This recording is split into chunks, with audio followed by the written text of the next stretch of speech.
বন্ধুরা, তোমরা সবাই কেমন আছো? আশা করি তোমরা সবাই ভালো আছো।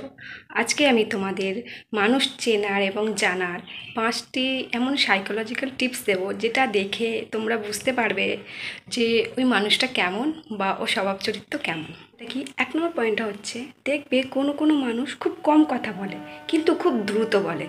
তাহলে তোমরা বুঝে নেবে যে এই মানুষটা তোমাদের কাছ থেকে কিছু না কিছু কথা লুকাচ্ছে, না হলে সে এত দ্রুত কথা বলবে না। 2 নম্বর পয়েন্টটা কি? 2 নম্বর পয়েন্টটা হচ্ছে, যদি কেউ অতিরিক্ত ঘুমায়, আমাদের সাধারণত 8 ঘন্টা ঘুমানোর কথা, কিন্তু তার বেশিও যদি ঘুমায় তাহলে বুঝে নেবে সে জীবনে খুবই অসুখী আছে। 3 নম্বর পয়েন্টটা কি? 3 নম্বর পয়েন্টটা হচ্ছে, দেখবে কোনো কোনো মানুষ আছে, আমরা সাধারণত কী হয়, দুঃখ পেলেই কেঁদে ফেলি, কিন্তু কোনো কোনো মানুষ আছে দুঃখ পেলেও কাঁদতে পারে না, সে কাঁদার চেষ্টা করে কিন্তু কাঁদতে পারে না।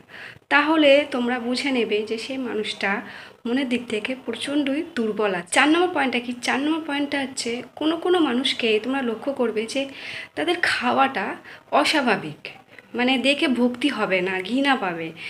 তো তাহলে বুঝে নেবে যে সেই মানুষটা কোনো না কোনো মানসিক টেনশানে আছে, নাহলে সে এইভাবে অস্বাভাবিকভাবে কোনো মানুষই খায় না। তারা 5 নম্বর যে পয়েন্টটা হচ্ছে, লাস্ট যে পয়েন্টটা, সেটা হচ্ছে, দেখবে কোনো কোনো মানুষ, মানে আমরা স্বাভাবিকভাবে হাসির কথা হলে হাসি, কিন্তু কোনো কোনো মানুষ দেখবে কোনো কারণ ছাড়াই কোনো তুচ্ছ বিষয়তেও হেসে ফেলছে, সে কোনো কথাতেই হেসে ফেলছে।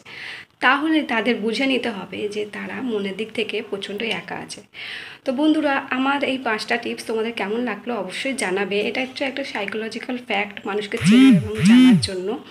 তো অবশ্যই ভিডিওটা ভালো লাগলে লাইক করো, শেয়ার করো, আর ইউটিউবে হলে অবশ্যই সাবস্ক্রাইব করো, আর যদি ফেসবুকে হও তাহলে অবশ্যই পেজটা ফলো করো। ভালো থেকো।